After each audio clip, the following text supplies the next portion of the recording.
I know Roland was going to join on Zoom.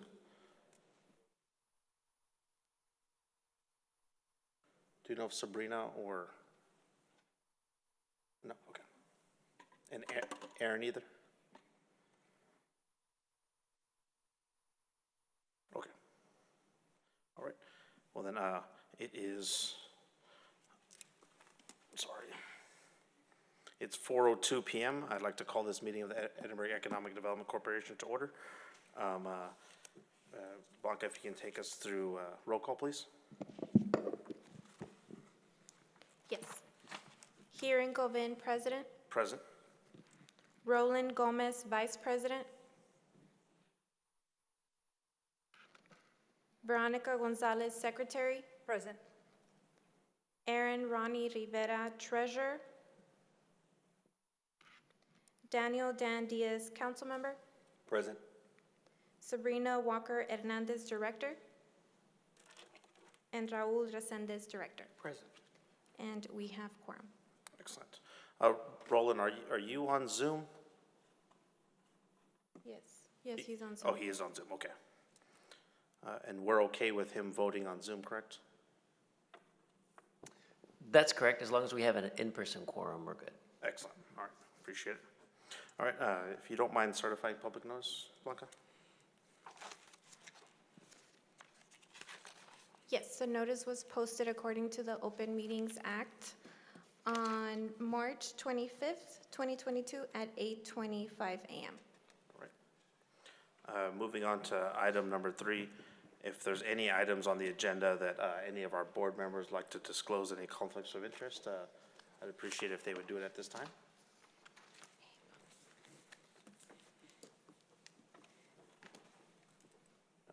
I believe Roland had a conflict on item D, and he said he was going to be abstaining from that one. Correct.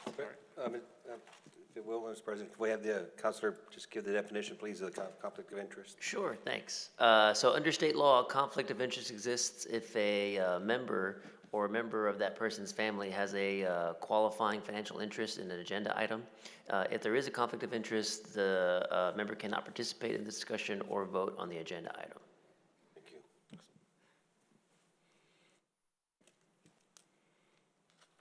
Roland had notified me about item D. He might be on Zoom, so might not be able to answer properly. Anybody else? Nope. All right. Moving on to public comments. This time, if there's anybody on Zoom or in public that would like to make comments on any topic, we'd love to hear. Yes, sir. Roland? Or did we have an individual that signed up for comments on Zoom? No. Nope. All right. Anybody here in the audience that would like to make any public comments? So I wanted, as a board member, I wanted just to give an announcement and make a comment. We had a very exciting 2 weeks at UTRGV, and I wanted to inform the public of Edinburgh because I know for those of us in this room, we probably know about these announcements, but the general public oftentimes does not, and it's something that I think is important to parents and students all around the county. But so a couple weeks ago, we announced a program called the Promise Plus, which now if your family makes under $125,000 a year, UTRGV will pay for the tuition and mandatory fees of those students. But they do have to qualify, which means they have to go and fill out their FAFSA and apply for financial aid and all that. But what this program does is, let's say that financial aid only pays for 3/4 of their tuition and fees, but since they qualify with the monetary guidelines, we would pay the remainder so that the students are not out any money. That really helps, I think, the families quite a bit. And think of the number of families across the Rio Grande Valley that make $125,000 or less. There's so many. And then this past week, we were very happy to partner with the Edinburgh Consolidated Independent School District on a collegiate high school. And we are going to be building that high school on this is all subject to Board of Regent approval, but we do anticipate we'll receive that approval. And the high school will be located off of Freddy Gonzalez next to our CES building, the old Hager building. That's how many people remember it. But these collegiate high schools will also help our students that want to go into teaching or computer science, engineering, or health professions. And they choose those tracks, and so this is a way for them to receive 2 years of college credit that's going towards their degree plan so that they don't lose money, they don't lose credits, and they are taught not by the high school teachers, but they're taught by professors at the collegiate high school. And so it is a partnership between the CISD and UTRGV. And so we wanted to let you know in case your children or you have students you know of that might be interested in those tracks. And so very exciting news over the last couple of weeks. Thanks. Thank you very much, Veronica. Those are excellent, excellent programs. Anybody else would like to make any comments? Nope. All right, moving on to the next agenda item. For the director's report, we are going to be moving that to after the regular agenda items because we have several people who want to speak on the regular agenda items, so to save them some time. So I'm going to be moving item 5 for after item 6. Moving on to regular agenda items A, consider the approval of minutes for February 2022, or 2020. That's that right? No, February 22nd, 2022. That's correct. Yes. So moved. All those in favor, please raise your right hand. Any opposed, same sign. Motion carries. All right. Moving on to agenda item B, discussion and possible action on the sponsorship for the Women Together Mujeres Unidas 12th annual Walk a Mile in Her Shoes event. Yes, we received a request for sponsorship from Mujeres Unidas, Women Together. Ms. Nelda Hernandez is here. She can provide an overview of the request. Good afternoon, ma'am.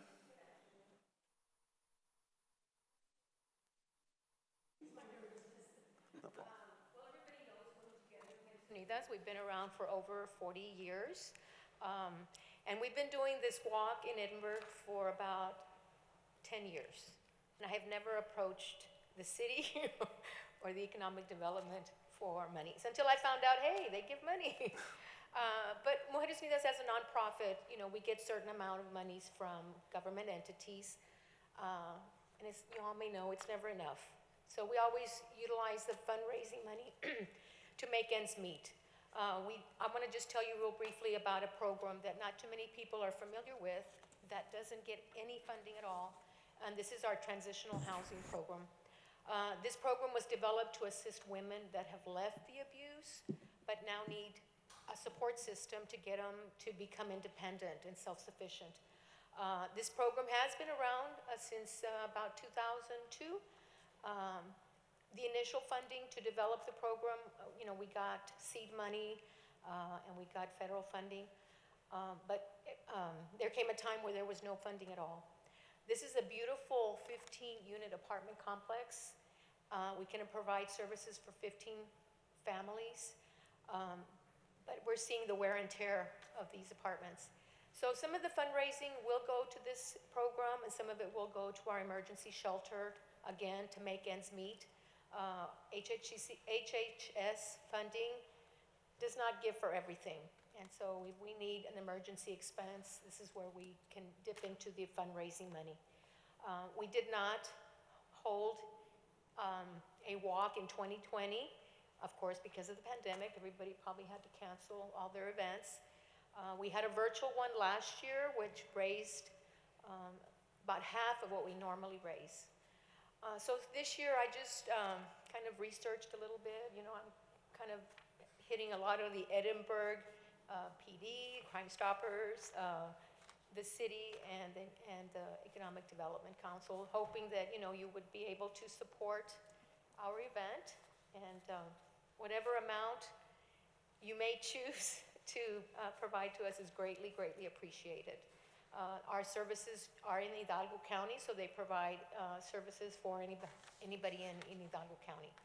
Edinburgh residents, McAllen, Mission, FAR, San Juan Alamo area. So it's just there for whoever needs those services. And just to mention that the services are for victims of domestic violence or sexual assault. And when I say victims, it's not only women, men are also victims. We are seeing a little bit more and more of men being brave and coming forward to disclose that they are victims. So we provide services for them. And as far as our 5K walk, it's called Walk a Mile in Her Shoes. So that's basically what, we're out there just to bring awareness about this topic. It is a very sensitive topic and not everybody wants to really be affiliated with it. But we encourage men to come out there and support stopping violence against women. Because most of the victims are women. Probably 90% are women that are the victims. So we have our regular 5K event. We come out in tennis shoes and walk the 5K. And then after the 5K is completed, we will ask the men in the audience, the brave men in the audience, to put on a pair of women's high heel shoes and walk a mile. That I want to see. You have to see it. It is the most awesome experience, especially if you know somebody. Welcome to our world. Yes, exactly. So just, one year we had a police officer out there in his blue uniform, and he actually found a pair of red stilettos, and they fit him to the T. And he was out there, strutting his stuff. But that was a picture that we will keep in our memory forever. But anybody that goes out there, men that go out there, and they're pretty much, they'll probably make the front page or the Facebook or YouTube. But that's just part of it, having the men come out and, step up and say, I stand behind anybody that's a victim of domestic violence. One victim is one too many. We provided services to close to 4,000 individuals last year. We did see a little rise in victims or our clients because of the pandemic. We did a lot more telecounseling than years past. So we just want to make sure that the agency's doors remain open. And of course, it is through the support that we get from the community and businesses. So I encourage you all to. I have a question. Do you keep track of how many of the people that you serve are from different cities? Yes, we do. Do you happen to remember or know how many from Edinburgh? No, but just like the cities that I mentioned are probably the ones, we refer a lot of, like the clients we get, if they're not wanting shelter, we refer a lot of them to Edinburgh Housing. But I don't have a number, and I'm sorry if I would have known that you would have asked me that, I would have brought it. But I would say that Edinburgh, Mission, McAllen, and the PSJ area are the cities that we see more victims from those areas. Apologize. Thank you. Ms. Hernandez, I have a couple of questions. First of all, thank you very much for representing this event.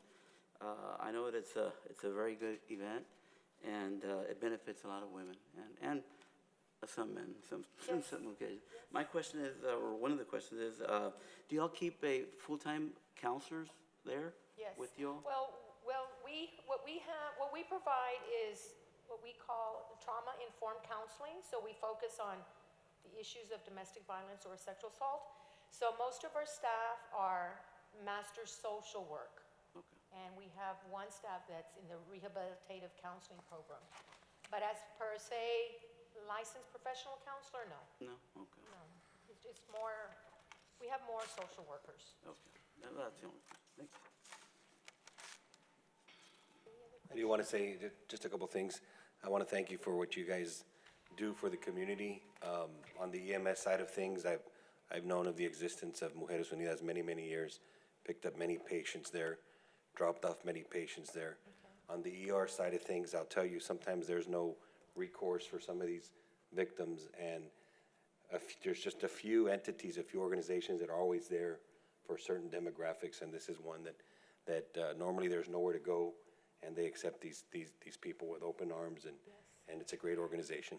Thank you very much. Open 24 hours. Our shelter is open 24 hours to be there to assist anybody that's in need. And just to mention, because it was in the public news not too long ago, last week, maybe 2 weeks most, the gentleman that was run down by a vehicle. There is a victim of domestic violence that was a male victim. Of course, he didn't survive it, but that's what I'm saying, that we are seeing more cases where even men, and we've provided shelter for men and their children, because they're there to provide that support, keep the family unit together. And if it wasn't for us, where would they be? I have another question, because for us as a EDC, of course, we're interested in not only quality of life issues, but of course, people going to work, getting people prepared for that, creating jobs. Do you provide like any kind of financial literacy, job assistance, anything to the ladies that, or the men that become part of your shelter? Well, for the most part, we utilize a lot of the other community, not all of them, but a lot of the community resources that are out there, like for jobs, we refer to workforce. We don't necessarily have like the training for anything, specific.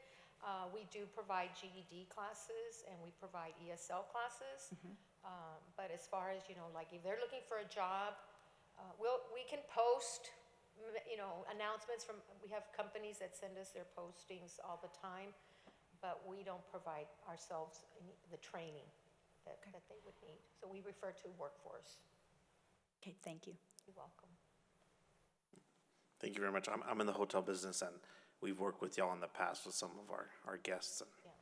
Yes, we reach out to hotels when we need to place, if our shelter is full, and more so, just to say that men, because our shelter is, we try to focus on the women being in the shelter and keep the men, probably at a hotel. But we've had overflows where we've had to send to hotels, so.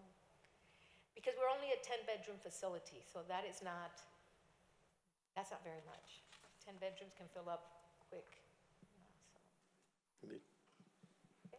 Anybody else have any more comments? Thank you for your time, ma'am. Thank you so much for your time. I will entertain a motion.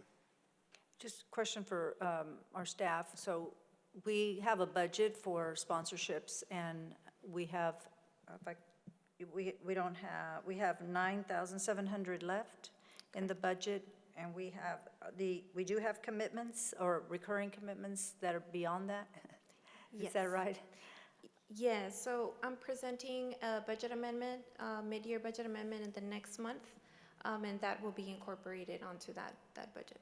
I see. The two items. But we do have some funds available if you decide to fund these 3 sponsorships that I presented to you today. There are funds available, and then we'll amend the budget for the next board meeting. I'd like to ask what the staff recommendation is on this item.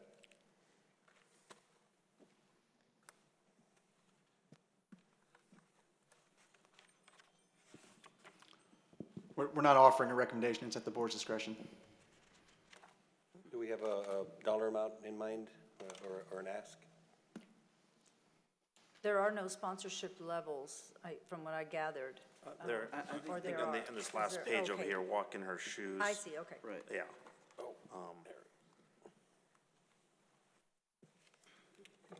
Could we look at all the 3 recommendations and then an executive make decisions on the 3? That's okay. In terms of dollar amounts? Can we go ahead and hear all the presentations, move them to executive?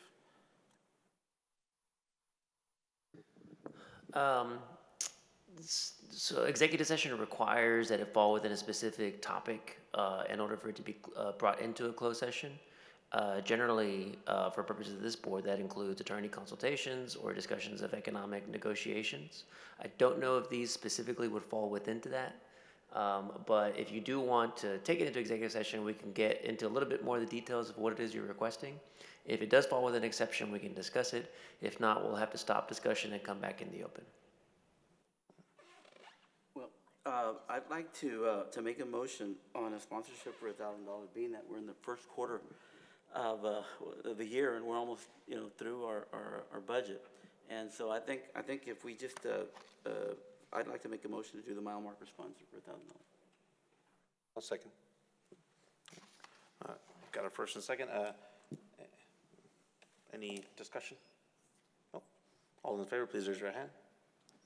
Any opposed, same sign. Aye. Motion carries. Appreciate your time, ma'am. Thank you. Thank you. All right. Moving on to agenda item C, a discussion and possible action on sponsorship for Vanguard Academy's Family Golf Classic events. Yes, we have Mr. Ray Perez from Vanguard, representing the Vanguard Academy Charter Schools. Afternoon, sir. How are you doing? Good afternoon, councilmen and directors, Ms. Davila. My name is Ray Perez. I actually teach at Vanguard Academy. I've been working with Vanguard for this is my second year. And we are here in Edinburgh too. And so one of the things we have to help our students through this pandemic is to actually find creative ways to help our students not have financial burdens when they go to college. We want our kids to immerse themselves in the full studies because that's important. And like you mentioned, the Promise program is really beautiful because when I was going to school, I mean, we had to work and do this and we had to shovel so many different things. And sometimes it was difficult for some of our friends to stay in school because now they have a car payment and they have to fully go pay for the car payment because that's a responsibility. And here we want to invest in tomorrow's future and we want to maximize in human capital.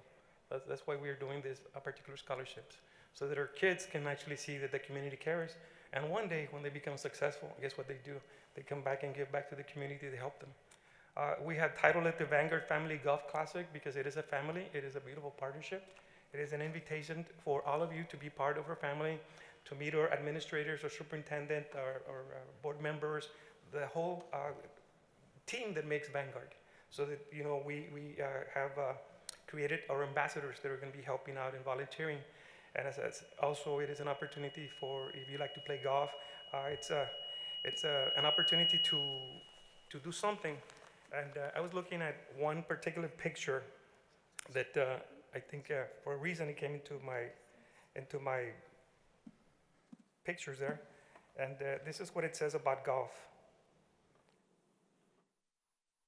It says that golf is the closest game to the game of that we call life.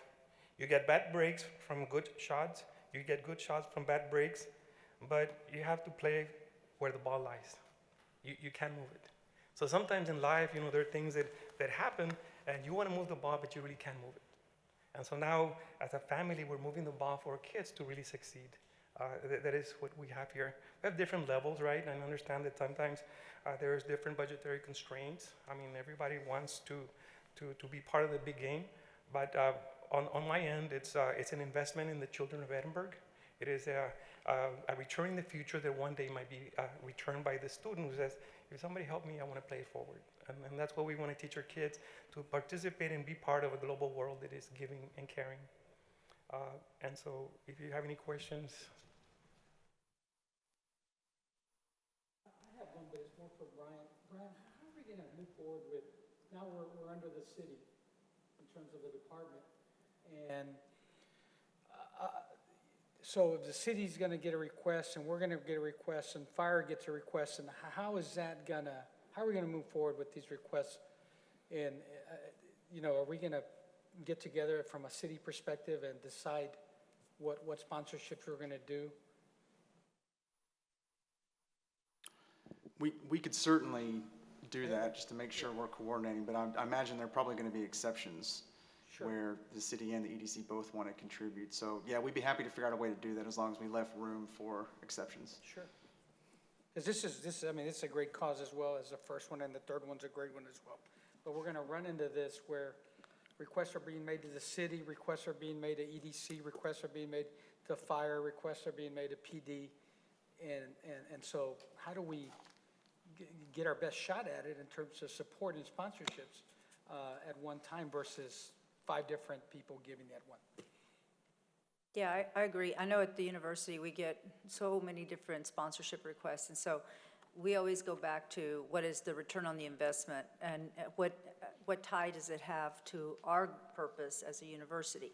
And that's why I was also asking about all of these are such great causes, and so, but what is it that ties in to what we do as an EDC, and how can we support that? And at what level based on, I guess, the importance to our mission as an EDC. So, I think this one, and we were very happy to partner with Vanguard on the all-inclusive park, and it's a beautiful facility and one that I think is going to pay many, many dividends in so many ways to our children here in Edinburgh and to all the families that come and visit. And this is also, of course, education. I'm never going to argue with the value of an education. I do believe that we have a budget that, as you heard, we're going to have to get an exception made to, because we're already beyond our donations. Yes. So I would say that we support it also with $1,000 sponsorship and do the three-man team. And so I make a motion to sponsor it at the $1,000 level. I'll second that motion. Any more discussion?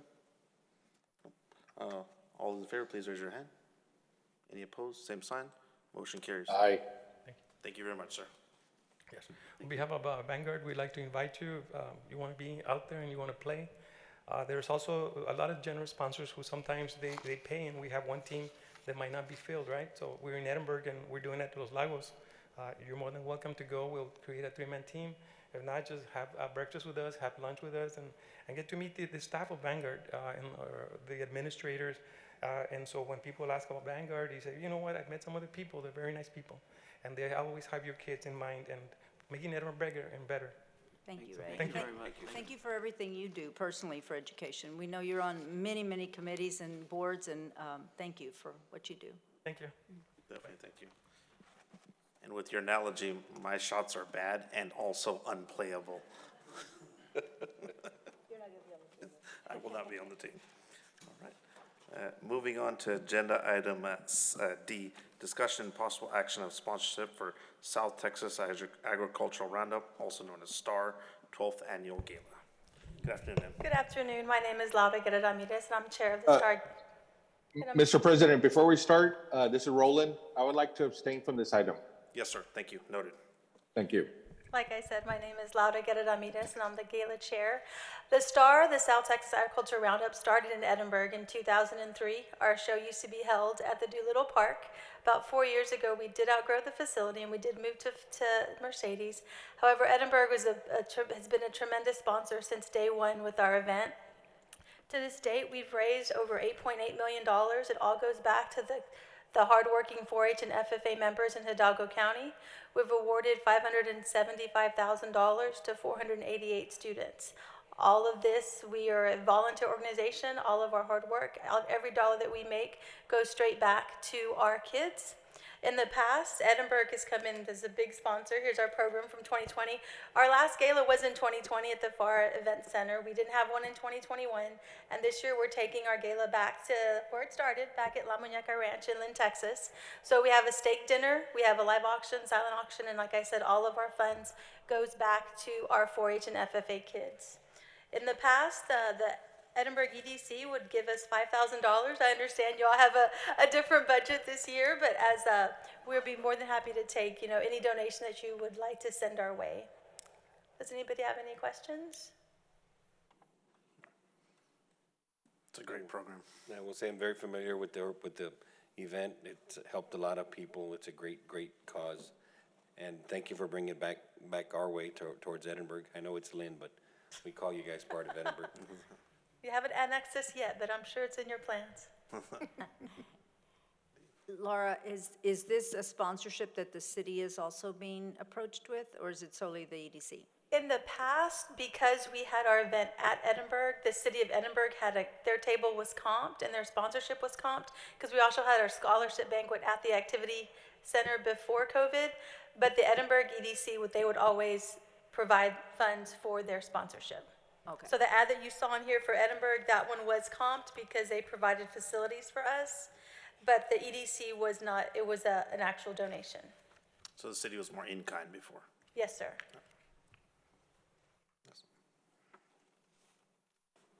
And your levels start at the 1,500? Yes, ma'am. Go up? Okay.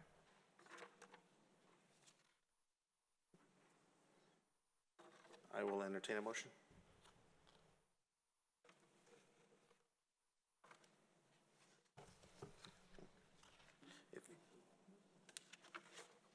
I make a motion to sponsor at I was looking for the levels of $1,500 for the Star Gala. I'll second that. Any more discussion? All those in favor, please raise your hand. Any opposed, same sign. Motion carries with one abstention from Roland. Thank you very much, ma'am. Thank you all for investing in our kids' future. We appreciate you. Y'all have a great day. Thank you, Laura. Moving on to, agenda item E, we are tabling, correct? Yes. Do I need to have a motion for that, Omar?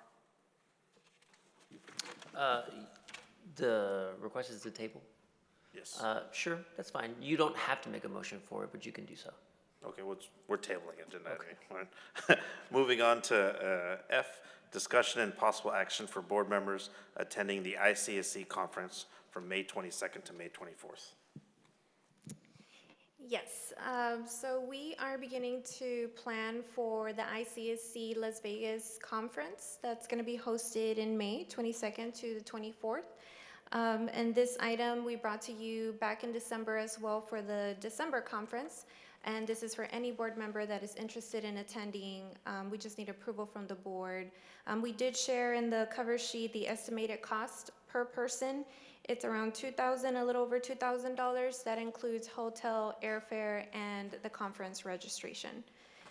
If you have any questions, I'm here. No, I just will comment that almost half of that fee is the entry, the fee to get into the conference itself.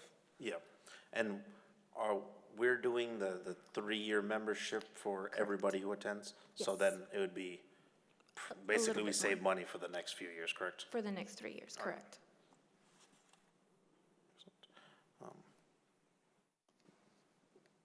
So Blanca, is there a particular number of board members that you would recommend attend? I mean, I think, we all want to do what we should do and need to do to make this a successful meeting.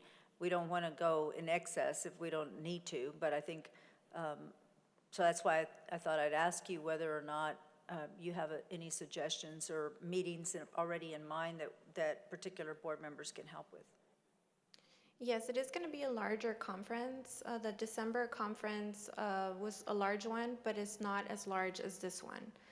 So we are compiling a list of retailers and restaurants that we're going to reach out to, and we are considering hosting a booth this time around. I know we're working with the RGV partnership as well, but we need to start coordinating that. As you know, Sergio is moving on. So we need to circle back and see what are the plans for that, but we may just get a booth since I know council is interested in attending as well. So we recommend whoever's interested. I mean, I know you guys are business owners, most of you. As you see the staff recommendations, 2 of the staff, Brian and myself, are attending. But it's important for some of the retailers and restaurants out there to see the engagement of the board. I would recommend at least 2. That's what I was going to ask you. There was 3 of us that went this last time, December, is that correct? 4. 4? 4. Okay, so 3 didn't get to go.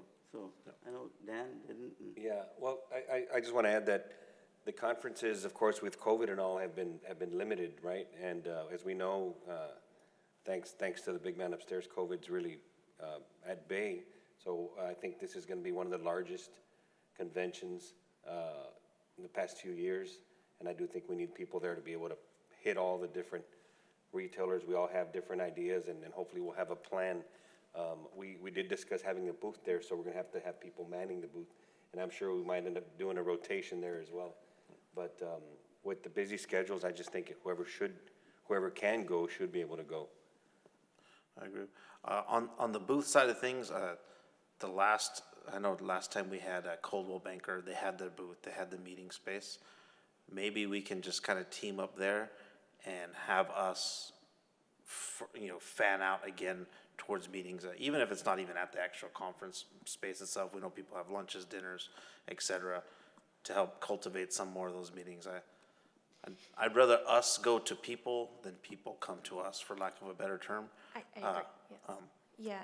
And the reason we need to circle back with the RGV partnership because the feedback that we received from the other RGV cities and EDCs attended as well was to have a booth for the region. So we would be participating in that if that is going to continue. So that's the idea, to share our work collaboratively with RGV Partnership. And we could, rotate and visit different booths, or, have the agenda and then just fan out. But yeah, I still have to confirm that with the RGV Partnership.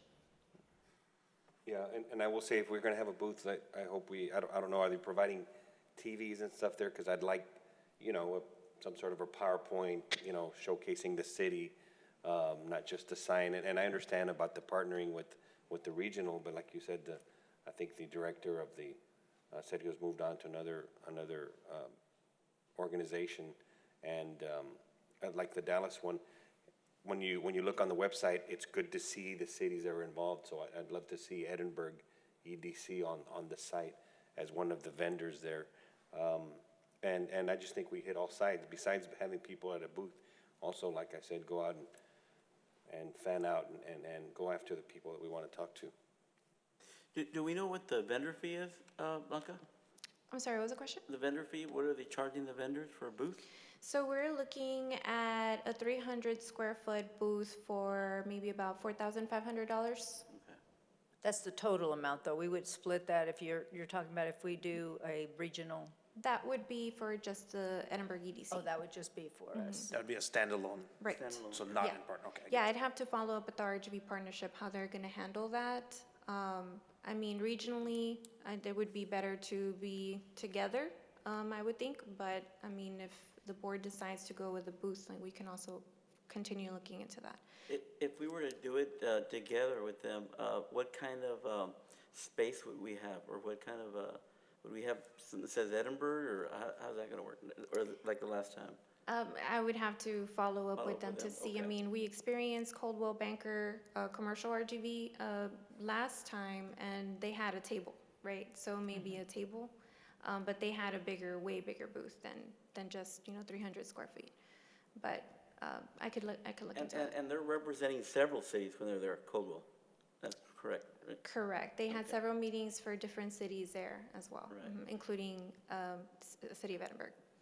Well, I mean, I think if we were to share a booth with, let's say the partnership gets a booth and several cities share it, could we do standing boards for each city so that the cities are reflected? Could we have a video that we show along with other cities if they want to show a video, and then maybe a regional one, so that we do get our money's worth, but at the same time, we're able to share the cost of the booth?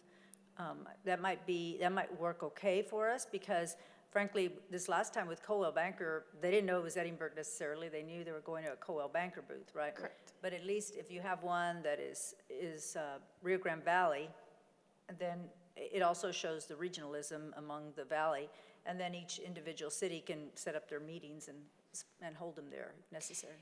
Yes, I have a follow-up meeting with the RGV Partnership, but we definitely need some signage. We're looking into the banners to take that with us. We do have a presentation video that we have, and the RGV Partnership does have a regional video that they showcase and that they're going to update for this May conference.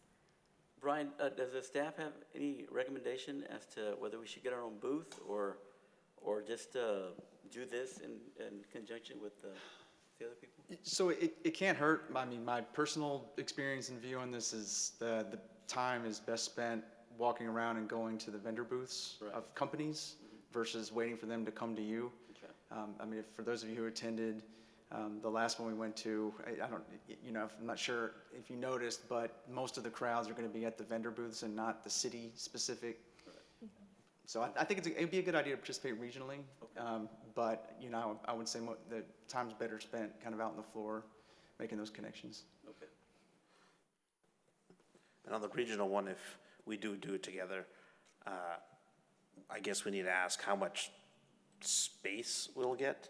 Are we gonna have our own setup, our own, you've seen them, some of the booths are extravagant, Yes. and some are just a banner.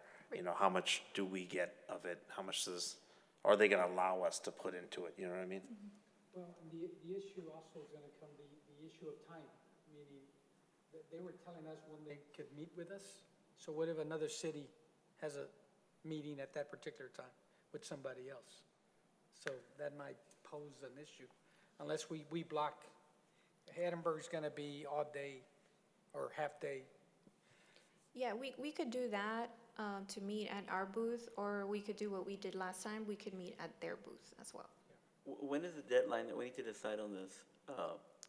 The sooner the better. Okay, We need to start booking. But you can talk to them and get some more information for us, and then we can make a decision, or? Oh, yeah, absolutely. Okay. I can send an email with updates. Okay. Yeah. But you're talking also creating a booth, and does the city have that? Right? So, I mean, because you have to take your own, Yeah, so it's not as easy as just showing up. the setup is much more than just. Yeah, it's, Right, the right. logistics of it is. Danny and I have trucks. We can drive over there. We'll drive it to Vegas. Ambulances and hearses. Yeah, and so I didn't go to the other conference, guys, but I've gone to large conferences, EMS side of the EMS world, and they're huge, right? And so if you don't have a large presence, you're kind of defeating the purpose of having a little booth that people are just gonna walk by. So the last conference that everyone attended, did each foot soldier have a little starter packet for the city? What were we giving them? Yeah, so this time around, we'll have our community profile, which I will showcase in my department report, so you can see. We're actually taking some for the Dallas ICSC this week, and then we'll have more for the board members and also the USBs and more swag to provide.